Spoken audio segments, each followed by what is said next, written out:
That's a bonus. Today's the 25th Sunday in Ordinary Time. And today's Gospel reading is the parable of the unjust steward. This reading begins with Jesus speaking to his audience, that being his disciples and the Pharisees. Later on, if we were to read just into the next verse, it states that the Pharisees heard all these things and ridiculed Jesus. Now, my take on this is that those who were present were those that really needed to hear the message, and there were those who were present that chose to ignore the teaching. But that's a discussion for a later time. No parable in the Gospels has been the subject of so much controversy as this one. This parable is somewhat unorthodox parable that comes from Jesus. See, in most of Jesus' parables, the good guy is either the spokesman of and or for God, Christ, or some other positive character. This parable, on face value, appears to be commending some dishonest behavior. In this parable, the characters are less than godly, and some might even call them appalling. This signals to us the fact that Jesus is not pushing or encouraging us to mimic the behavior of these particular characters, but that he's trying to illustrate on a larger lesson values and principles for his audience to discover. The parable begins with a rich man calling in his overseer to report to him that he is going to be terminated for the mismanagement and squandering of his property.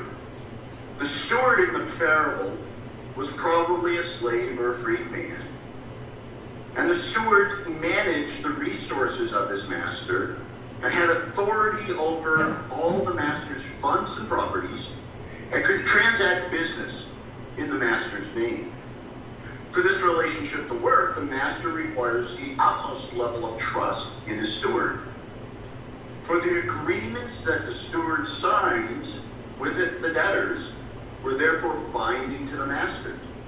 Now, as the parable continues, we become aware that the master probably did not initially become aware of the steward's dishonesty.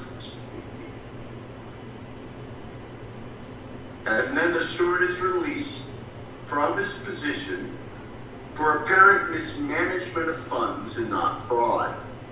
This supports why the steward is able to conduct a few more transactions before he's actually discharged from service, and why he's not immediately tossed out onto the street or executed, which would have been the custom.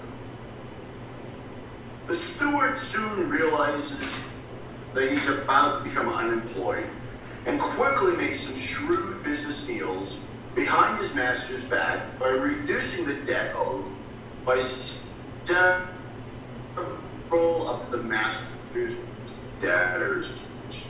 In exchange for shelter, he becomes aware of what the steward has done.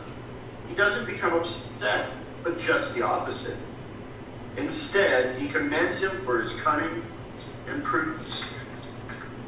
The master reminds the student, for the children of the world are more prudent in dealing with their own generation than are the children of light. Here, Jesus is drawing a contrast between the sons of the world as unbelievers and the sons of light as believers. To be clear, unbelievers are wiser in the secular and material things of the world than the believers are. And the believers are wiser about the things of the world yet to come and their relationship with God than what the unbelievers can relate to. The master goes on to say, I tell you, make friends for yourselves with dishonest wealth, so that when it fails, you will be welcomed into the eternal dwellings. Here, Jesus is encouraging his followers to be generous with their wealth in this life, so that in the life to come, their new friends will receive them into these eternal dwellings. For where your treasure is, there your heart will be also.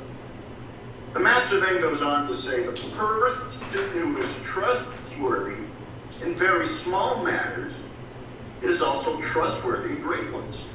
And the one person who is dishonest in very small matters. If therefore you are not trustworthy with dishonest wealth, who will trust you with true wealth? If you are not trustworthy with what belongs to another, who will give you what is rightfully yours? Not only is this good advice, it's great advice, but it's also the truth. The bottom line lesson from this is, be trustworthy. It's the last three sentences within the gospel here that really packs the punch to the parable's lesson. No servant can serve two masters. He will either hate one and love the other, or be devoted to one and despise the other. You cannot serve both God and mammon. You cannot serve both God and mammon. Again, you cannot serve both God and mammon. Another way of putting it is that one can either follow the teachings of our triune God as laid out by our faith and our traditions so that we arrive to his mansion in heaven, or we can follow the false teachings of wealth, which, unlike heaven, lasts only for a short and limited time. False teachings that are an evil influence in our actions in life and become a false object of our worship and devotion by the very nature of it. When we worship money over God, we call this idolatry. By worshiping money and the life that stems from pursuing eternal wealth, so often we might be violating, and often are violating, the commandments. I am the Lord thy God. You see, money and wealth and status are not God. Thou shalt have no other gods before me. You see, when we put secular things before God, we have made it a false god of worship to the wealth. And thou shalt not make unto thee any graven image. You see, when we worship something other than God, as if it were God, we're practicing idolatry. Money can do this. The graven image here, of course, is wealth above all else. And we all know people who practice this form of religion. Think about it.